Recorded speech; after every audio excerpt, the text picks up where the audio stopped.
ಸಮಾಜದ ಬಂಧುಗಳೇ, ರಾಜ್ಯಾದ್ಯಂತ ನಾಳೆ ದಿವಸ ಲಕ್ಷಾಂತರ ಸಂಖ್ಯೆಯಲ್ಲಿ ಬರುವಂಥ ಓನನ್ನ ಪಂಚಮಸಾಲಿ ಬಂಧುಗಳೇ, ನಾಳೆ ನಡೆಯುವಂಥ ಐತಿಹಾಸಿಕ ಸುವರ್ಣ ವಿಧಾನಸೌಧಕ್ಕೆ ಮುತ್ತಿಗೆ ಹಾಕುವಂಥ ಹೋರಾಟಕ್ಕೆ ಪೂರ್ವಭಾವಿ ಬೆಳಗ್ಗೆ 10 ಗಂಟೆಗೆ ಮಂಗಳವಾರ ದಿವಸ ನಾಳೆ ಸಮಯಕ್ಕೆ ಸರಿಯಾಗಿ ಏನು ಸುವರ್ಣ ವಿಧಾನಸೌಧದ ಎದುರುಗಡೆ ಇಲ್ಲೇ ವಿಧಾನಸೌಧ ಕಾಣುತ್ತೆ, ಅದ್ರ ಎದುರು ಭಾಗದಲ್ಲೇ ಈ ಒಂದು ವೇದಿಕೆಯನ್ನ ನಿರ್ಮಾಣ ಮಾಡಲಾಗ್ತಿದೆ.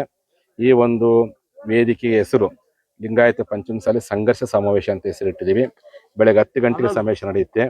ನಮ್ಮ ಜಿಲ್ಲಾಧಿಕಾರಿಗಳು, ರಾಜ್ಯದ ಮುಖ್ಯಮಂತ್ರಿಗಳು ನಮ್ಮೆಲ್ಲರ ಹೋರಾಟಕ್ಕೆ ಮಣಿದು ಅಧಿವೇಶನದಲ್ಲಿ ಮುಖ್ಯಮಂತ್ರಿಗಳು ಒಪ್ಪಿಗೆ ಕೊಟ್ಟಿದ್ದಾರೆ.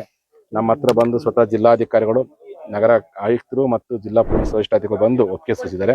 ಹಾಗಾಗಿ ಯಾವುದೇ ರೀತಿಯಾಗಿರುವಂತಹ ಭಯದ ವಾತಾವರಣದಲ್ಲೇ ನಿರ್ಭಯವಾಗಿ ಧೈರ್ಯದಿಂದ ಈ ಮುಂಚೆ ಯಾವ ರೀತಿ ಉತ್ಸಾಹದಿಂದ ಇದ್ರೆ 100 ಪಟ್ಟು 100,000ದೊಂದಿಗೆ ನಾಳೆ ನಡೆಯುವಂಥ ಈ ಹೋರಾಟಕ್ಕೆ ತಾವೆಲ್ಲರೂ ಲಕ್ಷಾಂತರ ಸಂಖ್ಯೆಯಲ್ಲಿ ಬಂದು ಭಾಗವಹಿಸಬೇಕು.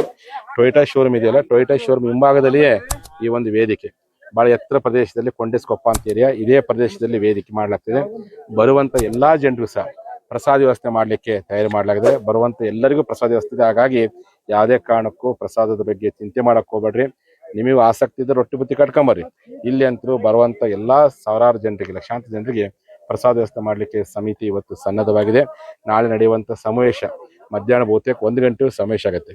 ಅಷ್ಟೊಳಗಾಗಿ ರಾಜ್ಯದ ಮುಖ್ಯಮಂತ್ರಿಗಳು ಈ ಸಮಾಜದ ಹಕ್ಕೊತ್ತಾಯವಾಗಿರ್ತಕ್ಕಂಥ 2A ಮೀಸಲಾತಿಯನ್ನ ಮತ್ತು ಈ ಸಮುದಾಯದ ಹಕ್ಕೊತ್ತಾಯವಾಗಿರ್ತಕ್ಕಂಥ ಸೆಂಟ್ರಲ್ OBC ಶಿಫಾರಸು ಆದೇಶ ಪತ್ರವನ್ನ ಎರಡನ್ನೂ ತೆಗೆದುಕೊಂಡ್ಬಿಟ್ಟು ವೇದಿಕೆಯಲ್ಲಿ ಒಪ್ಪಿಸಿದ್ದೆ ಆದ್ರೆ ಹೈದರಾಬಾದ್ನ ತಂದಿರತಕ್ಕಂಥ ಮುತ್ತಿನ ಹಾರವನ್ನ ರಾಜ್ಯದ ಮುಖ್ಯಮಂತ್ರಿಗಳಿಗೆ ಮತ್ತು ಉಪಮುಖ್ಯಮಂತ್ರಿಗಳು ಹಾಕಿ ಅಭಿನಂದಿಸ್ತೇವೆ.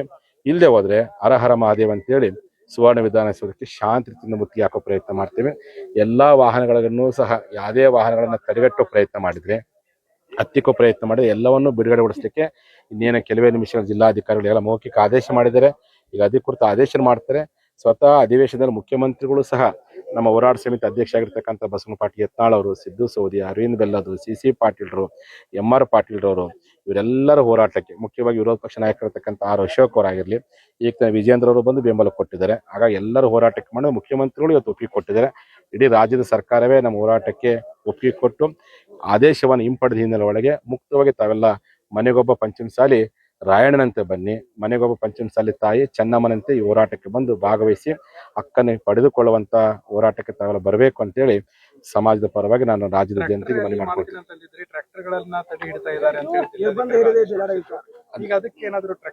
ಈಗ ಟ್ರ್ಯಾಕ್ಟರ್ ರ್ಯಾಲಿಗೆ ಏನು ನಮ್ಮ ಜಿಲ್ಲಾಧಿಕಾರಿ ಮಾತುಕತೆ ಮಾಡಿದಪ್ಪ ಅಂದ್ರೆ, ಈಗಾಗಲೇ ರಾಜ್ಯಾದ್ಯಂತ ಎಲ್ಲಾ ಟ್ರ್ಯಾಕ್ಟರ್ಗಳು ಈ ಬೆಳಗಾವಿ ಸುತ್ತಮುತ್ತ ಪ್ರದೇಶಗಳಲ್ಲಿ ತಮ್ಮ ಸಂಬಂಧಿಕರು, ತಮ್ಮ ಬೀಗರುಗಳ ತೋಟಗಳಲ್ಲಿ ಮತ್ತು ಹೊಲಗದ್ದೆಗಳಲ್ಲಿ ಈಗಾಗಲೇ ಬಂದು ಜಮಾವಣೆ ಆಗ್ಬಿಟ್ಟೆ.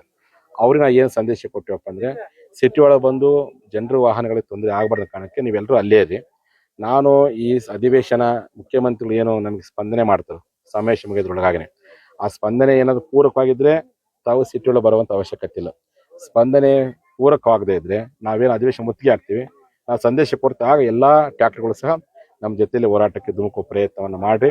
ಈಗ ಹೊರಗಡೆ ಬರುವಂತ ವಾಹನಗಳಿಗೆ ತೊಂದರೆ ಆಗಬಾರ್ದ ಕಾರಣಕ್ಕೋಸ್ಕರವಾಗಿ ಜಿಲ್ಲಾಧಿಕಾರಿ ಮನವಿ ಮೇರೆಗೆ ನಿಮ್ಮ ಟ್ರ್ಯಾಕ್ಟರ್ಗಳು ಬೆಳಗಾವಿ ಜಿಲ್ಲೆಯ ಸುತ್ತಮುತ್ತ ಪ್ರದೇಶಗಳಲ್ಲಿ ತಾವೆಲ್ಲ ಬಂದು ಜಮಾವಣೆ ಆಗಲಿ. ಯಾವುದೇ ಕಾರಣಕ್ಕೂ ನಮ್ಮ ವಾಹನಗಳಿಗೆ ತೊಂದರೆ ಆಗಬಾರ್ದು ಅನ್ನೋ ವಿಚಾರ ಚರ್ಚೆ ಮಾಡಿವಿ. ಇನ್ನಷ್ಟು ಚರ್ಚೆಗಳನ್ನ ನಮ್ಮ ಶಾಸಕರೊಂದಿಗೆ ಮಾತಾಡಿ ಮತ್ತೊಮ್ಮೆ ಜಿಲ್ಲಾಧಿಕಾರಿಗಳು ಮನವೊಲಿಸುತ್ತಾರೆ. ಅಲ್ಲ, ಸರ್ಕಾರ ಅಂತೂ ಹಿಂದೆ ಯಾವ ಸರ್ಕಾರ ಇಷ್ಟೊಂದು ಅರೇಂಜ್ಮೆಂಟ್ ಮಾಡಿದ್ದಿಲ್ಲ. ನಮಗೆ ಬಹಳ ದೊಡ್ಡ ಅರೇಂಜ್ಮೆಂಟ್ ಮಾಡ್ತು. ಕಾರಣ ಕಳೆದ 15 ದಿವಸಗಳಿಂದ ನಮ್ಮ ಸಮಾಜದ ಒಬ್ಬ ಕೂಲಿ ಮಾಡುವಂತ ವ್ಯಕ್ತಿಯ ಮನೆಗೆ ಹೋಗಿ ನೀವು ಹೋಗ್ತೀಯ, ಎಷ್ಟು ಜನ ಹೋಗ್ತೀಯ, ನೀನು ಆಧಾರ್ ಕಾರ್ಡ್ ಕೊಡು, ನೀವು ಬಾಂಡ್ ಕೊಡು, ಹಿಂಗೆ ಅರೇಂಜ್ಮೆಂಟ್ ಮಾಡಿದ್ದು ಬರೀ ಟೀಚರ್ಸ್ ಹೆಂಗೆ ಮಾಡ್ತಾರಲ್ಲ ಅಂತ ಅನ್ಕೊಂಡಿದ್ದು, ಅಷ್ಟು ಅರೇಂಜ್ಮೆಂಟ್ ಮಾಡಿದ್ರು. ಅದು ನಮ್ಮ ಜನ ಧೈರ್ಯವಾಗಿ ಮುನ್ನೋಗಿ ಪ್ರಯತ್ನ ಮಾಡಿ ಕೊನೆಗೆ ಈ ಪ್ರದೇಶಕ್ಕೆ ಅವಕಾಶ ಕೊಡಲಿಲ್ಲ. ಅದಕ್ಕೂ ನಮ್ಮ ಜನ ರೆಡಿಯಾಗಿ ಚಾದರ ಗುಡಾರ ಹಾಕೊಂಡು ಹೋರಾಟ ಮಾಡ್ತೀವಿ ನಾವು. ಕೊನೆಗೆ ಜಿಲ್ಲಾಧಿಕಾರಿಗಳು ನಿನ್ನೆ ಆದೇಶ ಇದೆಯಲ್ಲ, ಅದು ಬಹಳ ದೊಡ್ಡ ನಮಗೆ ನೋವು ಉಂಟಾಯ್ತು. ಇಡೀ ರಾಜ್ಯಾದ್ಯಂತ ಸಮಾಜ ಬಂದು ಬಹಳ ದೊಡ್ಡ ನಿರಾಶೆ ಆಯ್ತು.